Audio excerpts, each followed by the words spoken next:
Há pelo menos 2 anos, a inflação corrói o poder de compra do brasileiro. Para muitos, a ida ao supermercado se tornou um verdadeiro pesadelo. Somente em março, o aumento da inflação foi de 1,62%, a maior marca para o mês em 28 anos.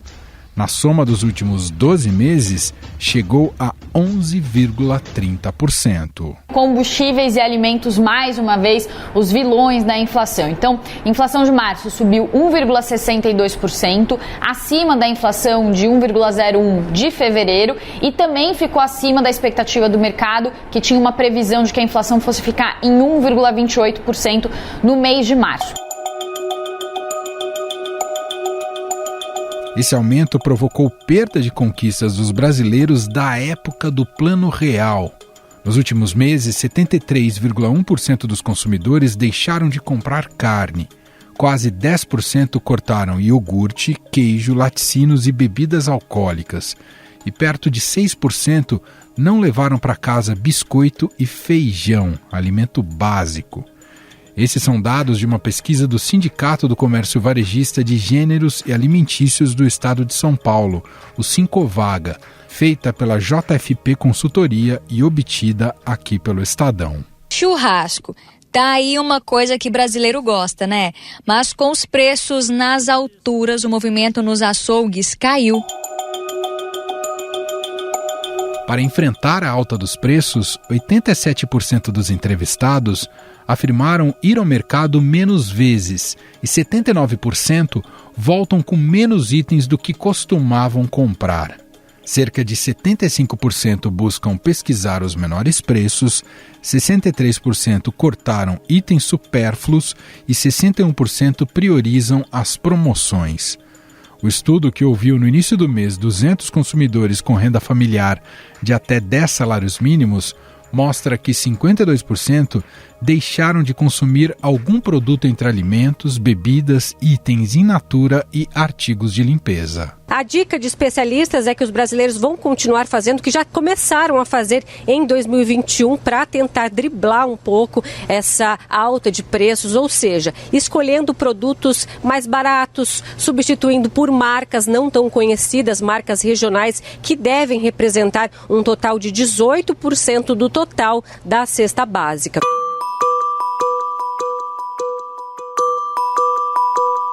A gasolina cara também impacta os meios de consumo. Assim, quase a metade dos consumidores admite que o aumento do combustível influi na escolha da loja onde comprará. O mercado da vizinhança se tornou um aliado. Outro resultado que chama a atenção é que, em 2 anos, desde o início da pandemia, 67% dos entrevistados já trocaram de marca de produto 2 vezes para economizar. Para especialistas, esse também é um indicador do empobrecimento da população.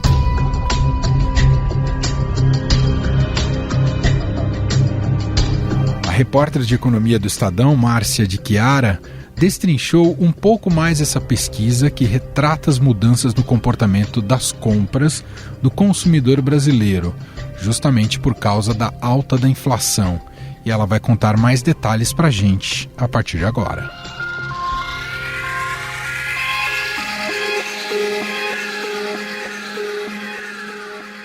Olá, Márcia, seja bem-vinda, tudo bem? Oi, Emanuel, tudo bom? Tudo bom. Prazer estar aqui com você.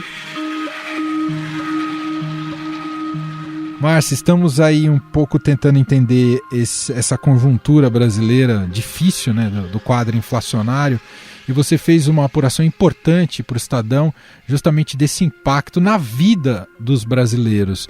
Então, queria te ouvir um pouco sobre o que você conseguiu captar nas mudanças aí na vida das pessoas em relação a esse quadro que tem sido mais permanente do que se esperava, Márcia.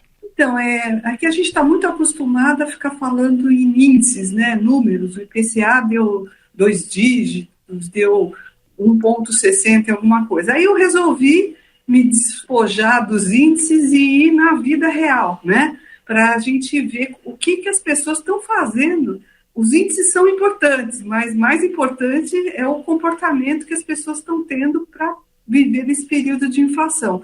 Eu não sei se esse é o caso, mas eu sou um pouco mais velha e peguei o Plano Real lá atrás, então assim eu vi o passado no presente, né? Tudo que a gente via naquela época de pré-estabilização do real, de repente veio de uma forma muito abrupta, voltou, né? E a gente, assim, com R$100 vai no supermercado e não traz mais nada. Então, assim, a pauta surgiu de uma constatação pessoal, né? A gente vai E aí eu tive a feliz oportunidade de me deparar com uma pesquisa feita pelo Sincovaga, e aí eles fizeram uma pesquisa com pessoas no momento de compras, né, no início desse mês, assim, trouxeram dados que mostram exatamente essa volta ao passado. 80% dos entrevistados disseram que reduziram o volume de compras para poder se adaptar a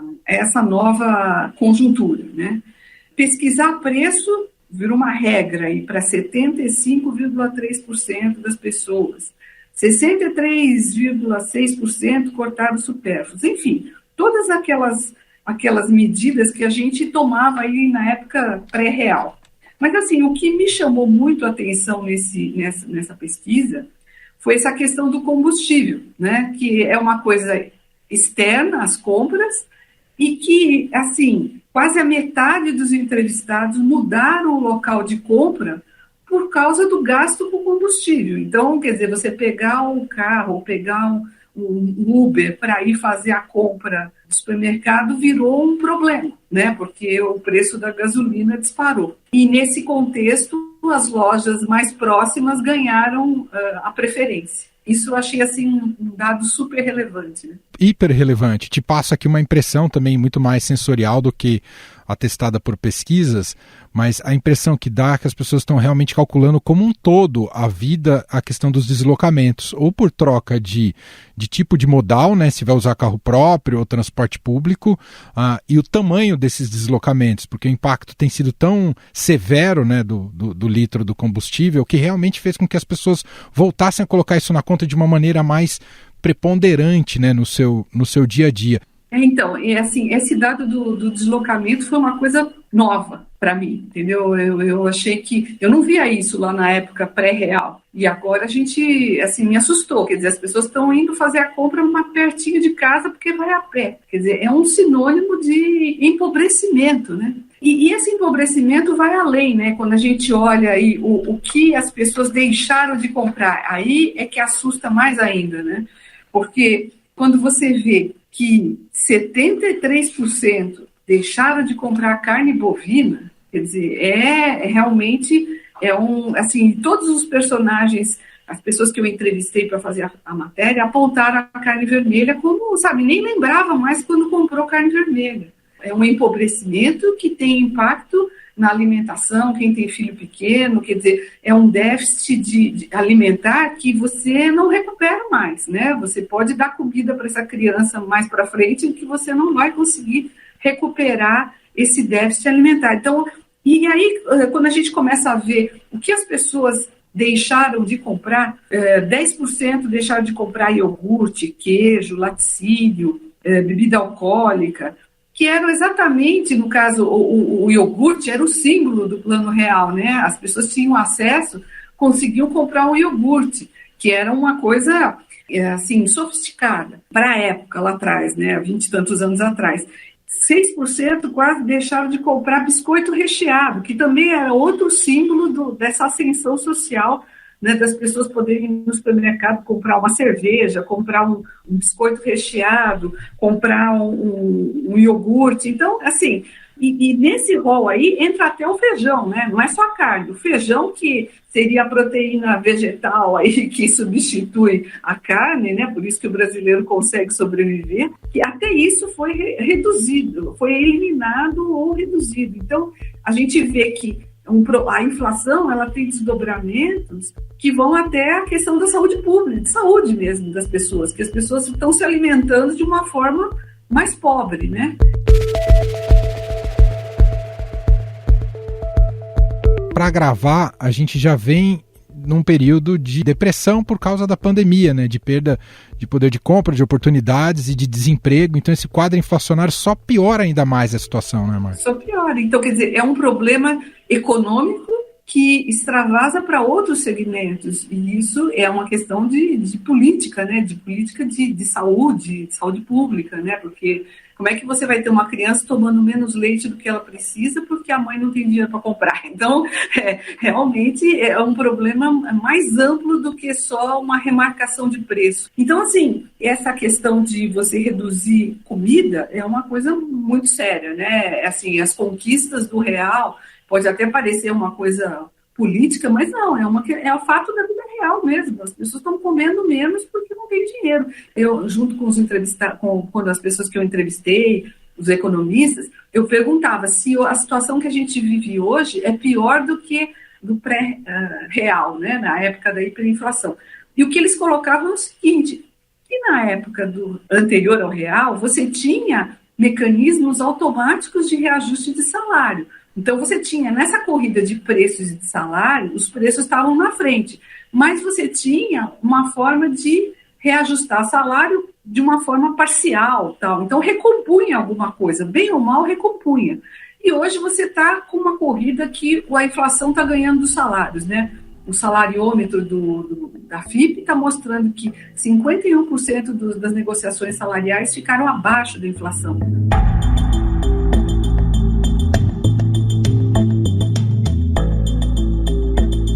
Márcia, muita gente nasceu depois do Plano Real, talvez muita gente que esteja nos ouvindo não vivenciou esse quadro da hiperinflação pré-real.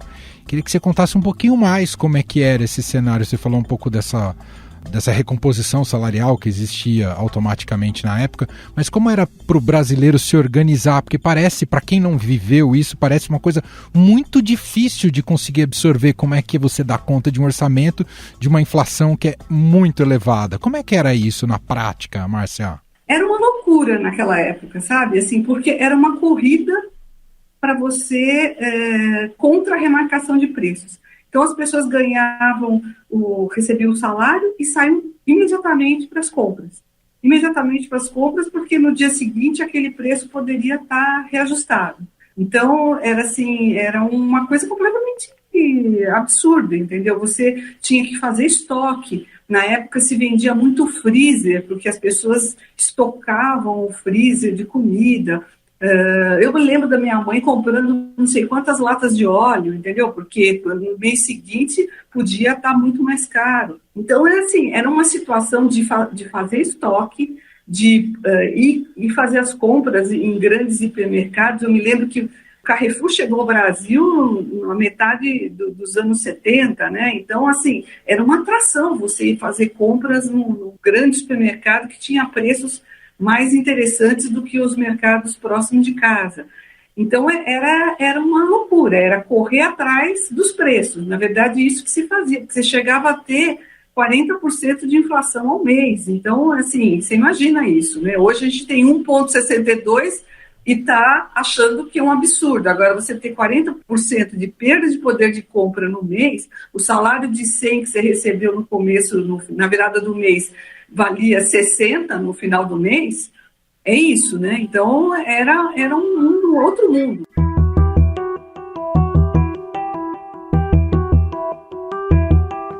Muito bom o trabalho da repórter Márcia de Chiara, e essa sua reportagem é justamente isso, é o alerta, é o diagnóstico na vida real dos brasileiros e os sinais de que isso poderá se agravar e o quanto é negativo para a nossa economia e para o dia a dia, para o orçamento das famílias. Muito obrigado, viu, Márcia, por dividir aqui com o nosso ouvinte um pouco desse seu trabalho, que traz um pouco mais do front, né, das pessoas sentindo ali na pele o que está acontecendo com a economia do país. Obrigado, viu? Emanuel, eu que agradeço a oportunidade e, eu realmente sou uma pessoa entusiasmada com a economia real, sabe? Porque eu acho que a gente não pode ficar nesse plano de declarações, de números, mas tem que fazer essa conexão entre o que está acontecendo nos índices, que são importantes, mas com a vida real. O que as pessoas, quais as implicações e os desdobramentos disso, que a gente viu aí numa simples pesquisa mostrando que as pessoas estão comendo menos e com pior qualidade. É mais ou menos por aí. Obrigado, Márcia. Obrigada pela oportunidade. Um abraço, até mais.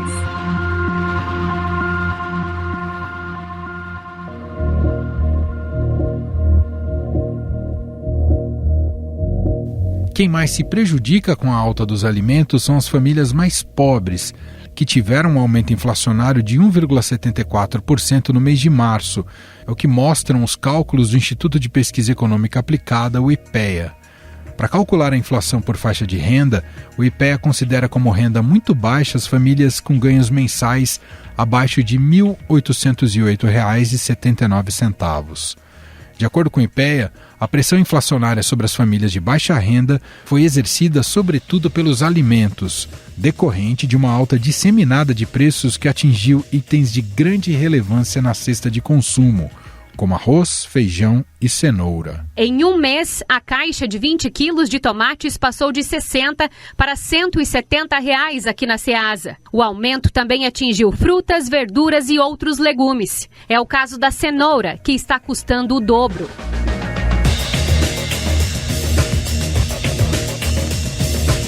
Os transportes também pressionaram, especialmente por causa do reajuste das tarifas de ônibus urbano, mais até do que a alta da gasolina.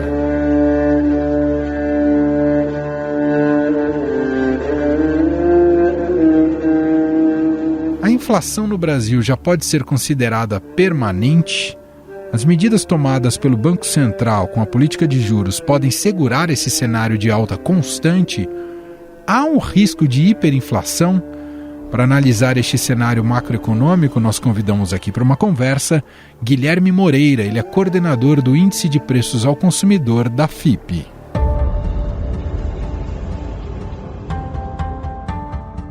Olá, Guilherme, tudo bem? Seja muito bem-vindo aqui ao nosso programa. Olá, obrigado pelo convite. Guilherme, o Banco Central tem feito todo o possível dentro do que possui de mecanismos, né, especialmente aí na política de juros, para tentar segurar essa inflação no país. Mas nem isso tem sido suficiente para romper com as constantes altas. E eu queria te perguntar inicialmente se esse fenômeno que estamos acompanhando no país, né, da inflação que se cresce a cada mês, se é um fenômeno muito mais ligado à conjuntura internacional ou doméstico, ou uma combinação das duas coisas?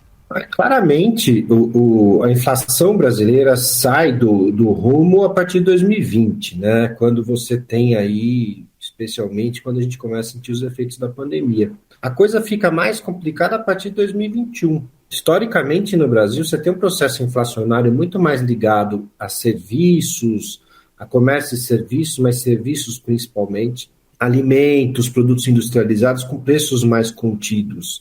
Então, na média, a inflação sempre foi puxada muito por serviços. E a partir de 2020, você tem uma inversão nisso. 2020 foi um ano de alta muito grande de alimentos, por conta da pandemia, você tranca todo mundo em casa, e aí essa atividade de serviços para, os preços param de subir, inclusive de combustíveis caíram muito, mas a alimentação sobe.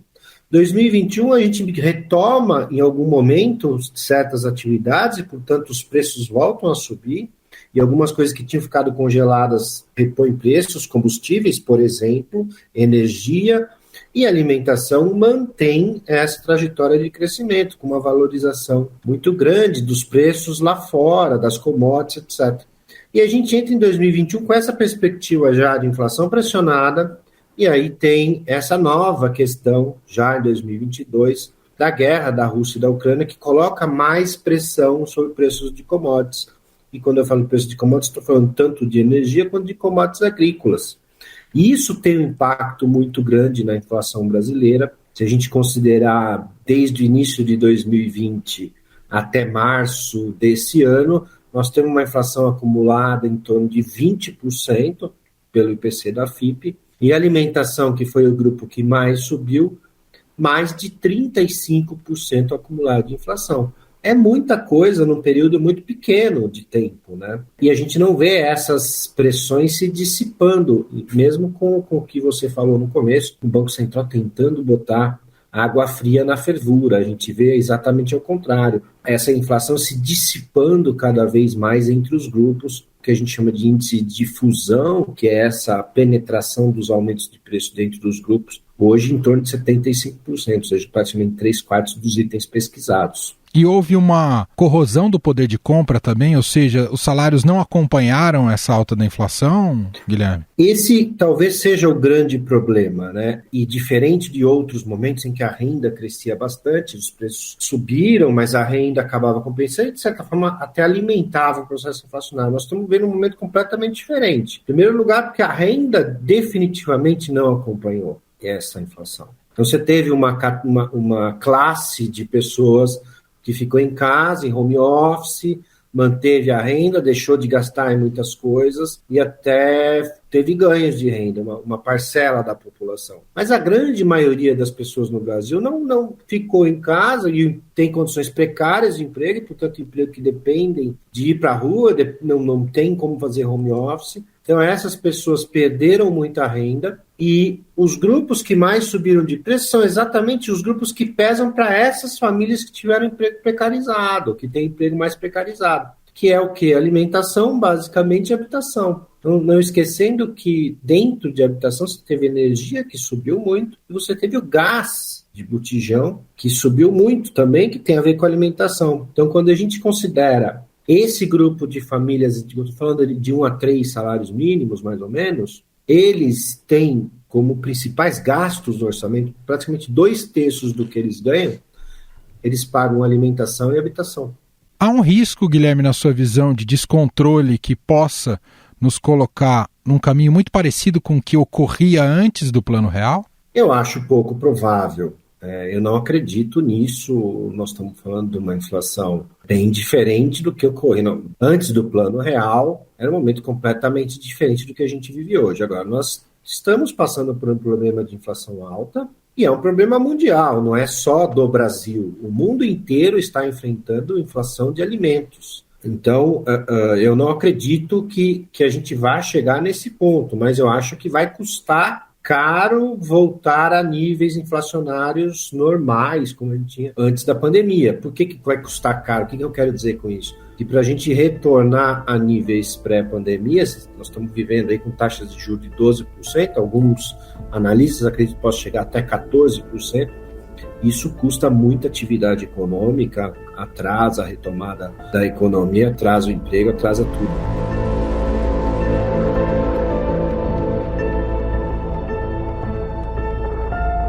Guilherme, por que nem a valorização recente do real, a valorização do câmbio, não foi suficiente para segurar os índices de inflação? Essa é uma questão importante, né? Como o Brasil é um exportador de commodities, em tese, valorizações das commodities no mercado internacional favorecem o nosso câmbio, ou seja, a nossa moeda fica mais forte.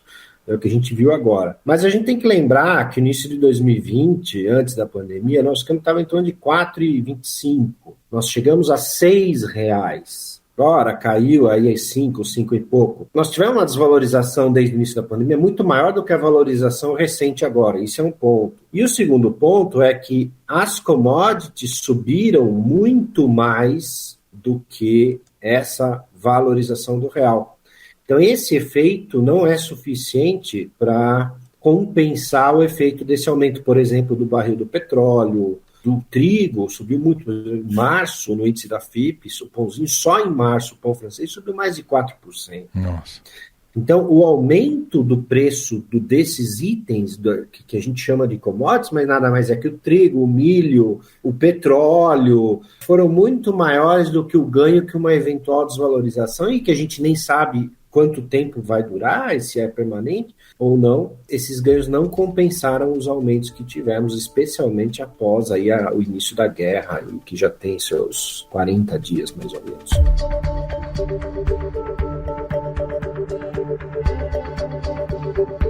Para a gente fechar, Guilherme, queria que você explicasse um pouco para o nosso ouvinte, como você é o coordenador do Índice de Preços ao Consumidor da FIP, contasse como é que vocês chegam nesse índice. Eu não sei se em poucas palavras é possível explicar, mas acho interessante a gente entender como é que a gente chega a esses índices inflacionários.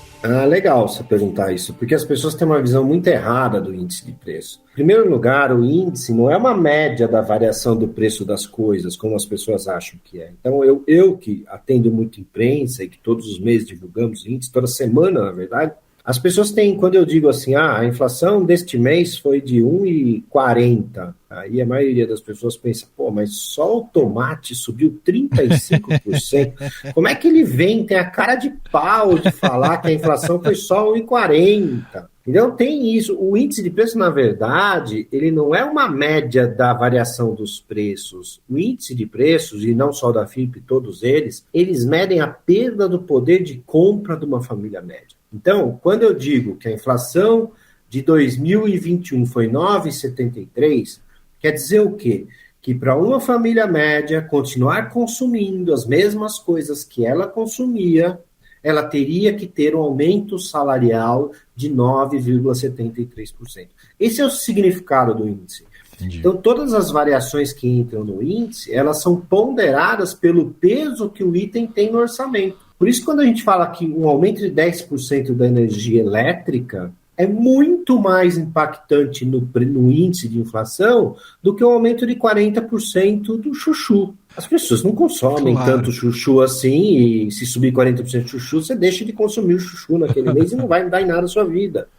Agora, se subir 10% a energia elétrica, 10% a gasolina, o impacto que isso tem na sua vida, no seu poder de compra e, portanto, no índice de inflação é muito maior. Então, em termos bem simplificados, é isso. O índice mede a perda do poder de compra. Ou seja, não é uma equação simples. Na verdade, todo índice de preço tem uma pesquisa que é por trás dele, que é acompanhar uma família e avaliar como ela gasta o dinheiro dela. É aquilo que eu te falei. Uma família de baixa renda, ela gasta 66%, 67% da renda dela com habitação e alimentação. Uma família de alta renda, ela não gasta 45% da renda dela com habitação e alimentação. Por isso que a gente diz que os impactos são diferentes e por isso que a gente tem índices diferentes para faixas de renda diferentes, porque impacta de maneira diferente. Se eu ando muito de carro, gasolina pesa muito para mim, então o aumento de gasolina acaba com o meu orçamento. Se eu não uso carro, uso metrô, o que vai me afetar é o valor da tarifa do metrô. Então, por isso também que a gente tem tantos índices, porque cada índice olha um determinado aspecto da sociedade, uma determinada faixa de renda da população, e não simplesmente uma média da variação dos preços. Muito bom. A gente ouviu aqui o economista Guilherme Moreira, ele é coordenador do Índice de Preços ao Consumidor da FIPE, um pouco para a gente analisar esse quadro inflacionário do país. Muito obrigado, viu, Guilherme, pela entrevista. Eu que agradeço. Um abraço a todos. Estadão Notícias.